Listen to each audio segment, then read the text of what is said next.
Bom dia, queridos irmãos e irmãs, sejam bem-vindos a mais uma reflexão do Evangelho do Dia.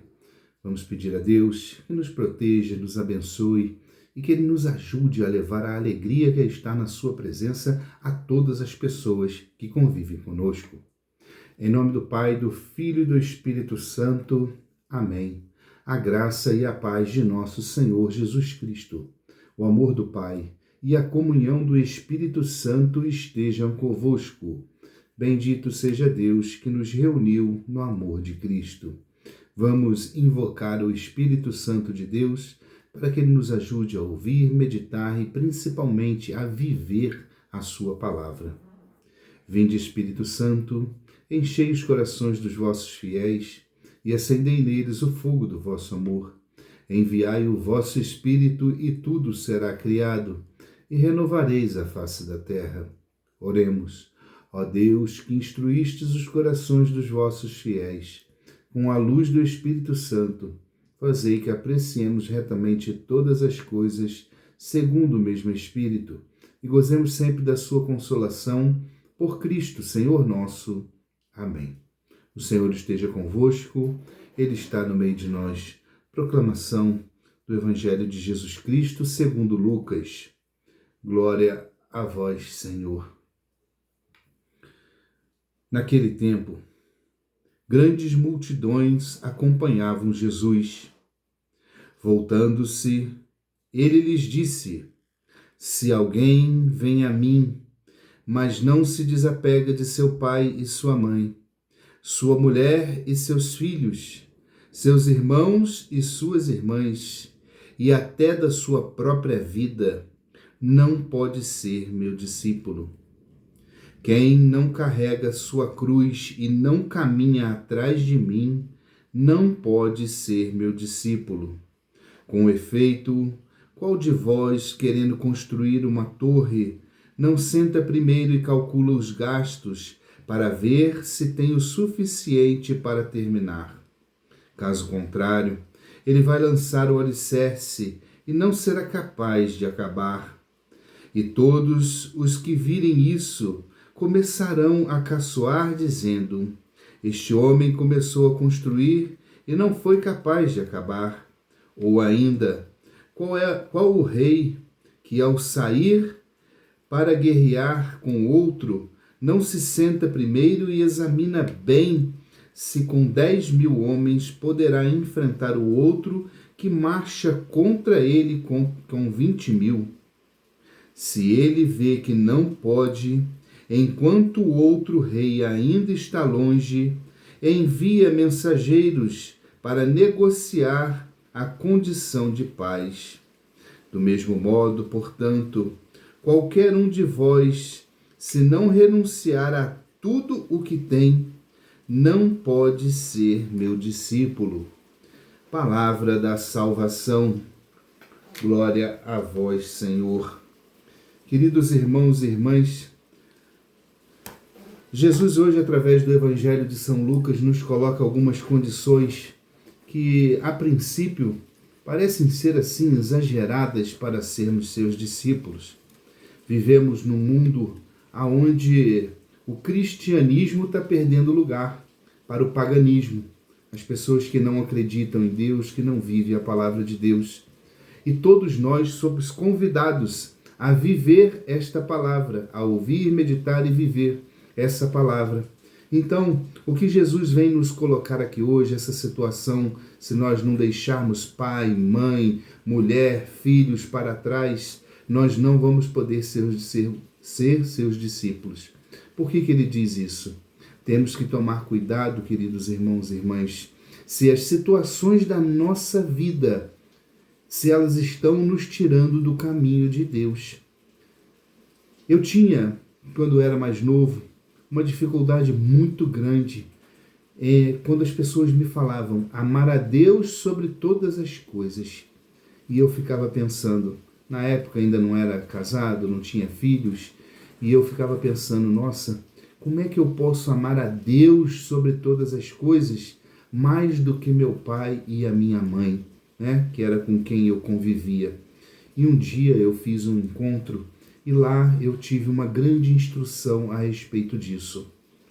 Quanto mais nós amarmos a Deus, mais nós amaremos nossos pais, nossas esposas, nossos maridos, nossos filhos, todas as pessoas que convivem conosco.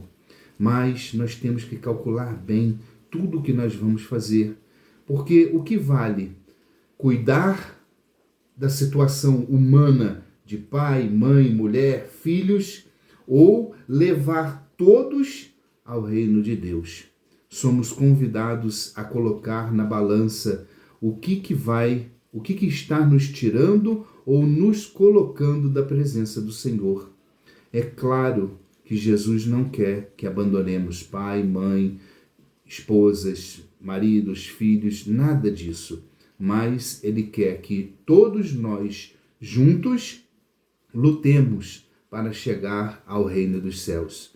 Mas sabemos que o lugar mais difícil de nós fazermos nossa evangelização, a maioria das vezes, é dentro de nossa própria casa, é dentro de nossos próprios parentes, com pai, com mãe, com irmãos. Então, queridos irmãos e irmãs, que nós possamos calcular o tamanho do prejuízo da nossa vida. Nós não podemos perder essa batalha. Eu já tive testemunho de pessoas que dizem: nossa, diácono, meu marido eu não consigo fazer com que ele vá à missa, e ele reclama com que eu vou à missa. E o que acontece com isso tudo? Acaba a esposa também não indo na missa. Ao invés dela conseguir trazer o marido conseguiu tirá-la da presença do Senhor. Então, é sobre isso que o Senhor está nos falando. Vamos colocar na balança e ver qual é a atitude que nós precisamos ter para que nós possamos ir para o reino de Deus e, se possível, com muito esforço, e isso nós iremos fazer, que nós possamos levar a todas as pessoas que convivem conosco. Pai, mãe, irmãos, irmãs, tios, tias, avós, avós e a nossa família. Então, que nós possamos olhar para a nossa vida e colocar sempre o caminho do reino de Deus em primeiro lugar. Louvado seja o nosso Senhor Jesus Cristo, para sempre seja louvado. Pai nosso que estais nos céus, santificado seja o vosso nome. Venha a nós o vosso reino, seja feita a vossa vontade, assim na terra como no céu. O pão nosso de cada dia nos dai hoje, perdoai-nos as nossas ofensas, assim como nós perdoamos a quem nos tem ofendido, e não nos deixeis cair em tentação, mas livrai-nos do mal. Amém. Ave Maria, cheia de graça, o Senhor é convosco. Bendita sois vós entre as mulheres, e bendito é o fruto do vosso ventre, Jesus.